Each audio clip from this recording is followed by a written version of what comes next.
As we age, prioritizing our metabolism becomes more and more of a priority. This video, we're going to focus on 7 scientifically backed approaches to increase your metabolism so you can burn fat more easily and get the body composition you want as we continually age. Let's get into it.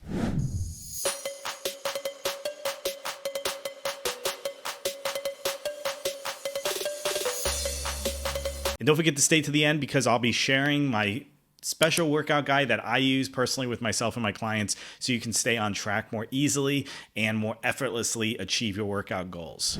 What's going on? My name's Andy J and I'm here to support aging millennials. Welcome to the Brotherhood. So today, as I talked about at the top of this video, we're going to be talking about 7 methods that I find to be very effective and be aware of if you want to optimize your metabolism. Short answer is supporting your metabolism connects to everything that we want to do to feel healthy. If we can keep our thyroid functioning properly and keep our metabolism functioning properly, you burn more calories at rest, so it's easier to maintain healthy body composition. You'll get better sleep, you'll feel better, less brain fog. There's so many positive things that come with optimizing your metabolism. But before we dive in, don't forget to like, subscribe, and drop a comment below. Share your thoughts. What has worked for you as far as to increase metabolism, to burn fat more easily? What approaches have been effective? Because as I've said before in my other videos, I'm trying to build community here. We're trying to exchange ideas so we can always feel our best. So don't forget to drop that comment below. Let's get into the good stuff. Tip number 1, and the reason why I put this at the top is it's one of the most low-hanging fruit, and hopefully everyone who's watching this video is doing some amount of this already, but it has to do with strength training. So this paper right here shows that strength training directly correlates with improving metabolism over time. Getting enough protein is so important, and I find this whenever I'm looking at my own clients basically tracking, when they're tracking their macros, their proteins, their fats, their carbohydrates. I'm always shocked at how little protein they get. Most people think that they're getting way more protein than they actually are, and most people are chronically deficient in getting enough protein. So this paper right here is showing a correlation with getting enough protein and how that connects with increasing your metabolism. Now, as a general rule, what you want to do is basically just take your height in centimeters, whatever that number is, that should be around how many grams of protein you should be getting per day. I like this method versus the weight measurement option. Sometimes they say for how many pounds of body weight you are, that's about how many grams of protein you should be shooting for. The problem is with this is if you're extremely overweight, the number is going to be very high and you actually don't need that much protein. So I actually like the height strategy a little bit better to get you in the ballpark, to help dial you in to know how much protein you should be doing. And then another piece that just popped into my mind is using an app like Cronometer. Usually we'll put a link in the description for that app so you can download it. It's free, but they do have membership models that give you a little bit more stuff to it, but it's totally free to start off. And that will at least get you an idea of when you start tracking things to know about how much protein you're consuming. The next important tip has to do with carbohydrates. It's become popular in social media to really demonize sugar and carbohydrates, but the reality is we actually need carbohydrates for thyroid hormone conversion. So we have this overabundance of T4 hormone, which is more of a inactive thyroid hormone, and it needs to be converted into the active version, T3. In order to do that, you need adequate amount of stored sugar or carbohydrate, which is called glycogen in the body. We need enough of that in the liver to do that conversion. So if someone's doing a ketogenic diet or they're chronically fasting from carbohydrate, that is actually going to impact their body's ability to convert thyroid hormone. So if you want to increase your metabolism, you have to be aware of this, not to overindulge in carbohydrates, but to be getting some carbohydrates into your diet. What I'm a big proponent of is if you want to do more of a low carb type of approach, like carnivore, for example, incorporate honey and fruit also into your diet, and that will bridge that gap and allow the thyroid to function properly. The next important tip to increase your metabolism, and again, this is something that we should all be aware of, is hydration. Now, there is nuance to this. You don't want to be just drinking a certain amount of glasses of water per day. You want to be making sure that you are adequately hydrated and not overhydrated. One tip is looking at your urine and then making sure that it's not a overly clear color, that it's more of a straw yellow color. That means that generally you're not drinking too much water. The other tip is making sure that you're adding trace minerals into your water, because most water doesn't have enough minerals, and most people are chronically deficient in a lot of trace minerals, which are used in so many enzymatic processes in the body, which downstream will support how your metabolism functions. So we need to get more minerals into our diet, and basically using water and mineralizing our water is a great opportunity to do that.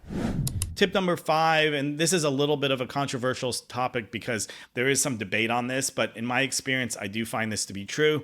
This paper right here actually supports this claim, which is basically the idea of eating smaller, more frequent meals tend to be more positively correlated with increased metabolism. Again, some debate on this, but what I find that eating smaller meals anyway tend to allow us to not overeat, and just that psychological connection there can have a really big impact in allowing us to consume the right amount of calories, because at the end of the day it just is calories, and it helps us manage the amount of calories we're eating so we don't overeat, binge eat, and cause ourselves to put on too much body fat because we're overeating. But also, as a result of this, like what this paper is showing, is there is a correlation to smaller meals and sort of stoking our metabolism to allow our metabolism to increase a little bit more instead of it wildly fluctuating throughout the day because we're having these large meals, which then causes a spike in our metabolism drops. Then it can just be a little bit more consistent. Tip number 6. A lot of these are common sense, but they're all important reminders. It's managing your stress, getting enough sleep. You got to get the foundations before you can take any special supplements or hormones and all that. You're not going to get very far doing that. You need to really get the foundations first, and that's why I'm talking about the hydration, the stress management, and the sleep. So for this particular topic, we're talking about stress management and sleep. Very, very important. This paper right here links to the connection of sleep disruption, which then is going to negatively impact our body's ability to utilize carbohydrates, which I talked about, I think, on tip number 2, which talks about how we need adequate carbohydrate consumption for thyroid hormone conversion. So if your insulin is all out of whack, which is shown to be disrupted by not getting enough sleep, that's going to negatively impact our body's ability to make thyroid hormone, increase our metabolism, and then downstream of that, it's also going to allow our body to put on more body fat because it's not able to manage our energy storage properly. When insulin gets out of whack, we basically, a whole system of how we manage our energy storage, which is basically body fat, that starts to get disrupted, and that tends to be why we get overly fat. So managing our insulin is so important on that aspect. There's also correlations to getting enough sleep and stress management with appetite regulation, obesity, cardiovascular risks, these types of things. So very, very important for us to get enough sleep.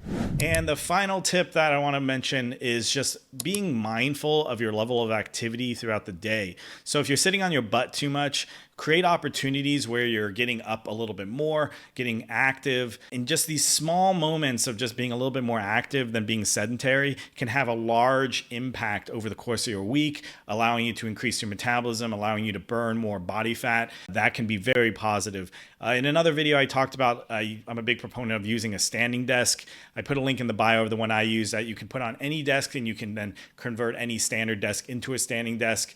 Just doing that alone, you can burn a lot of additional calories. So right here, I put down each additional hour of standing you burn, roughly, depends on your weight and size, 30 to 70 calories per hour. So in about 2 hours, it can be anywhere from 60 to 140 calories. And then over the course of the week, that could be anywhere from 420 to 980 additional calories burned just by standing an extra 2 hours per day. So it's a very negligible amount of time having to dedicate to just get off your butt, and it's going to really compound as far as how much you can burn. 420 to 980 could be 1 to 2 meals. Basically, you're essentially, that's the equivalent of that you're taking away from your caloric expenditure. So that's basically a lot of calories out of your savings account, which is good. So if you think of it that way, that's a significant amount of calories that you're burning without having to do really anything extra besides just standing up a little bit more. So I appreciate you staying to the end. As I said, I want to give you a little bit of a reward. So what I put together is my own special workout sheet that I really encourage you to experiment with because it keeps things organized. I'm going to be adding videos and other things to help you understand how to exhibit proper form. There's some other videos I'm putting out that I'm researching, like the best exercises for different muscle groups. So I'll be sharing that within the document, so you're getting the best exercises that are the most safe, efficient, and get you the most bang for the buck in the time in the gym, because I know if you're watching this, most likely you're extremely busy and you struggle finding time to get to the gym. So the intention of putting this together is to help you make this more of a consistent habit and make it a lot easier to get time into the gym. So thanks again for watching. Don't forget to like and subscribe. Leave a comment and let me know your thoughts. If there's any other tips or anything that you feel like also you found to be impactful in increasing your metabolism, I can possibly even make additional videos on that. There's a lot of like weird topics and things that people talk about, like adding lemon juice to water and all this stuff that really doesn't have that significant of a benefit on your metabolism. So if there's anything that you've read about or you're curious about, I can do a video on that as well. Other than that, I hope you're having a fantastic day. Right around here, there should be some videos popping up that are related to this topic. So I encourage you to dive into those that will support you. And again, I hope you're having a fantastic day, and I will talk to you soon.